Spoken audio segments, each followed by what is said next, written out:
All right, so let's talk about coaches, teachers, instructors, any one of them kind of people.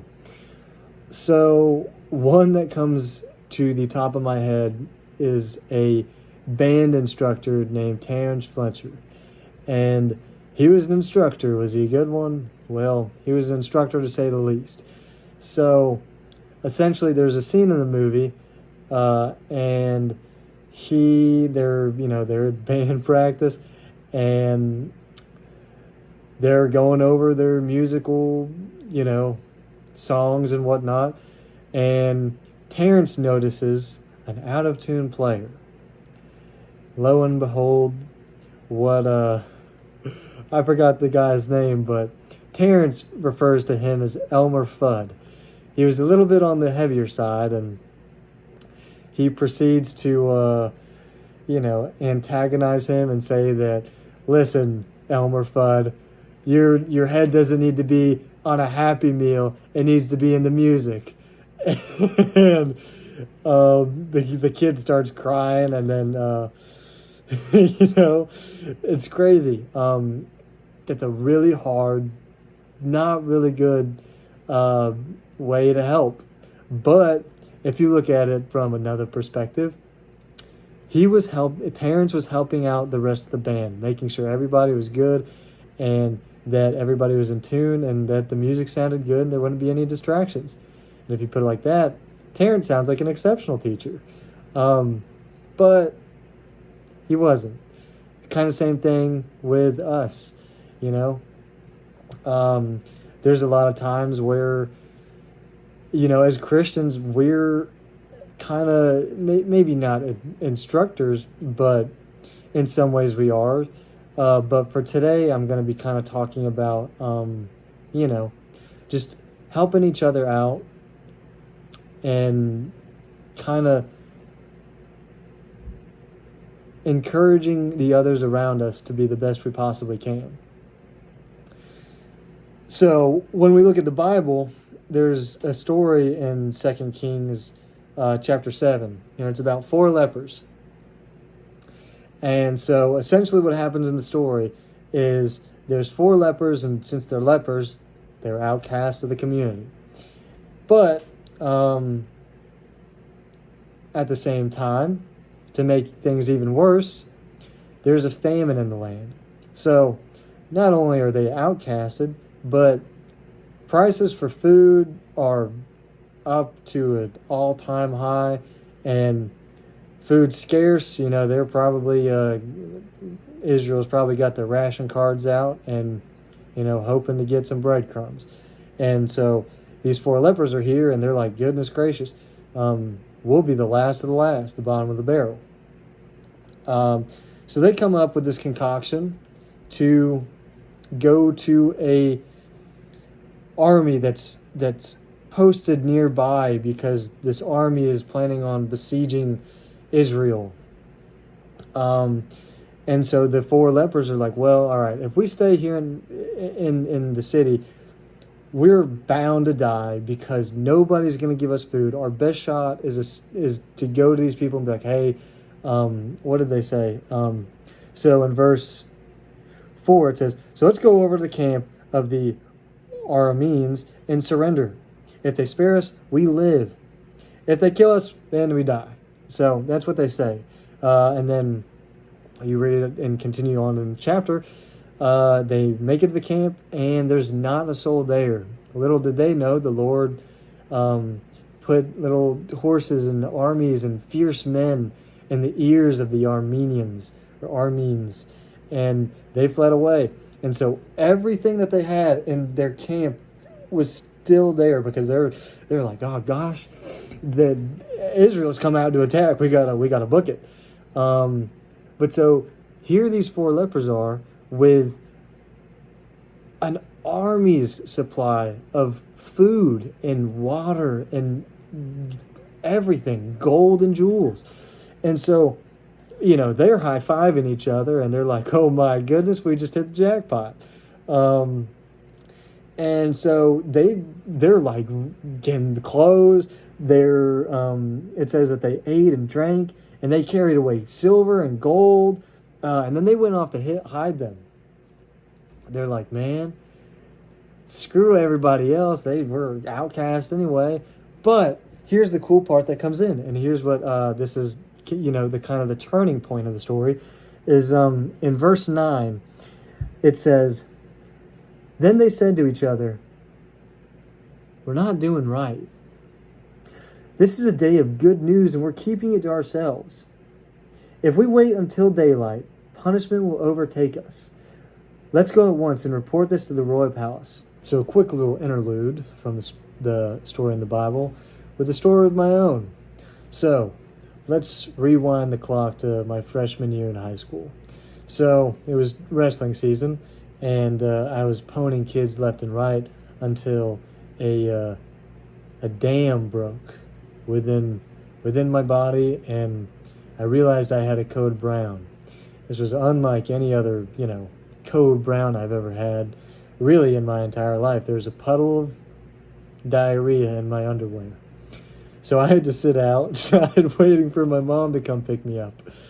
And, in the midst of me waiting in my stench, a group of fellas came by, and they, once they got a whiff of what I was cooking up, they started to pick up the pace a little. And I'm mentioning this story because the sinners that they are, God knows their sin, and they'll be justly punished for it.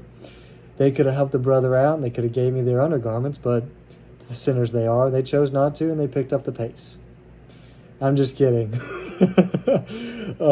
It makes sense that they started picking up the pace, and in all honesty, I probably should have warned them. I should have, probably caution taped the, area and been like, hey, there's a radiation leak on the premises, and you probably need to go the other way.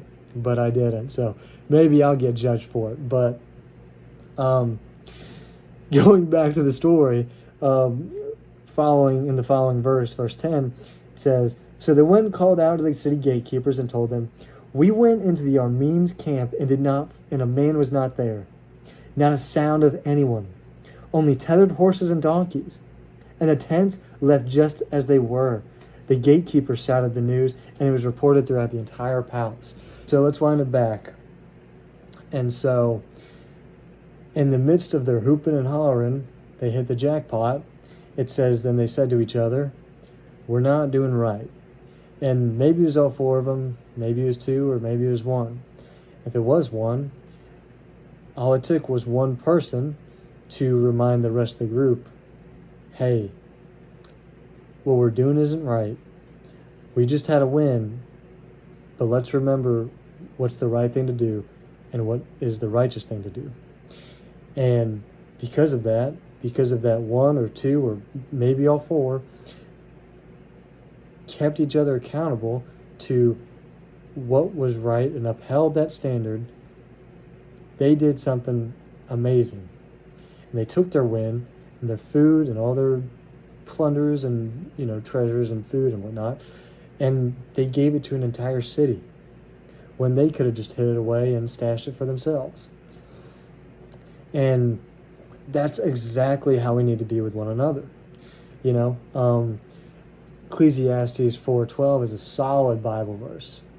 It says, "A person standing alone can be attacked and defeated, but two can stand back to back and conquer. Three are even better, for a triple braided cord's not easily broken." So,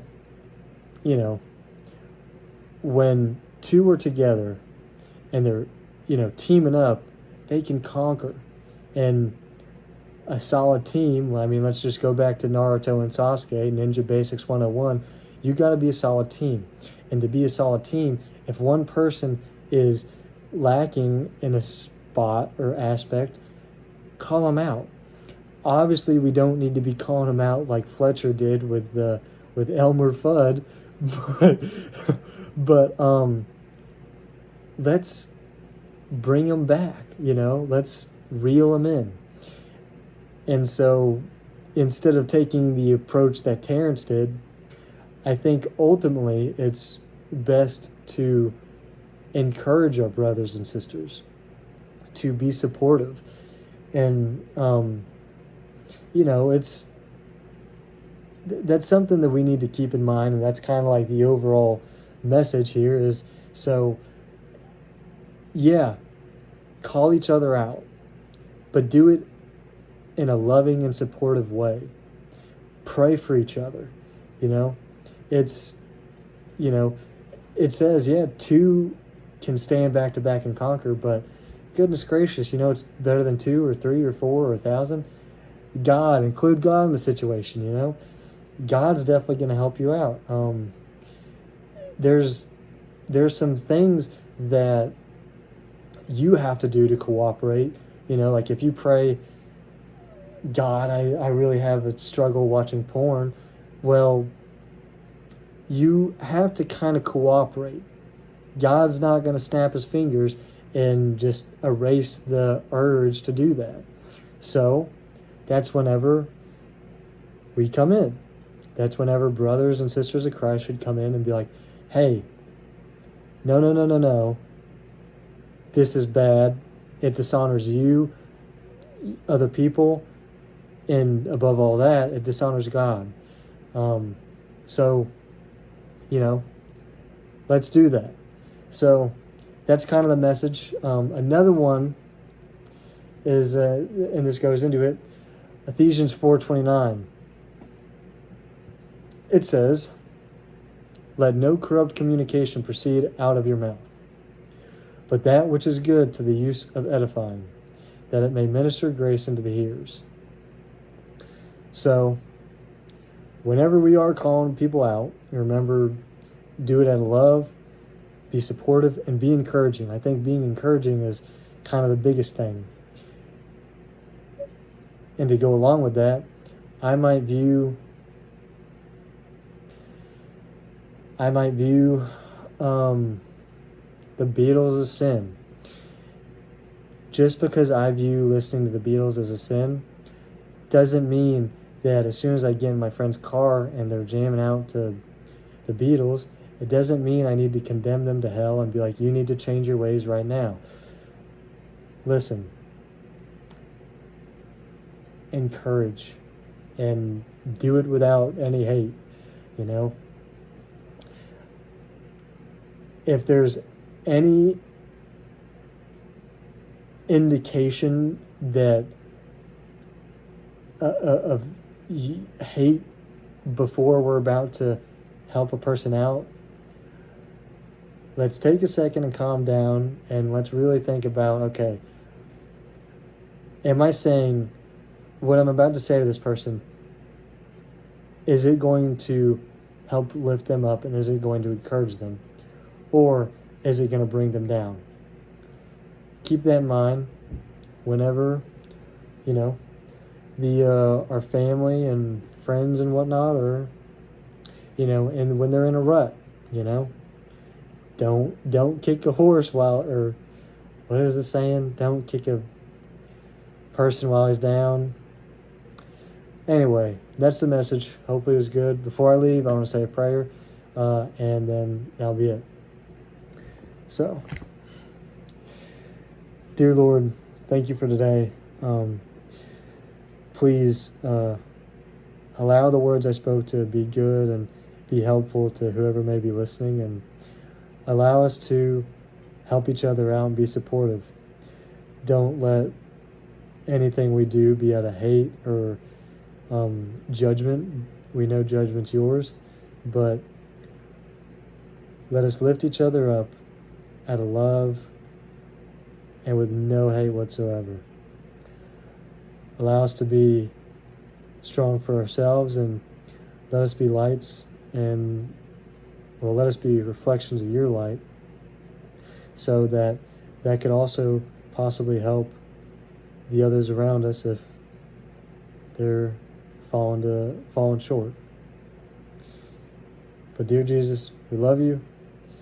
I ask that you forgive us for whenever we fall short, and that you can guide us down the right path and be with our brothers and sisters and help them help us. Let them be a reflection of your light as well, and let us give praise and honor to you in everything that we do. In Jesus' name, amen. All right. That's the message. Hopefully it was good. Hopefully y'all have a good week. And God bless y'all.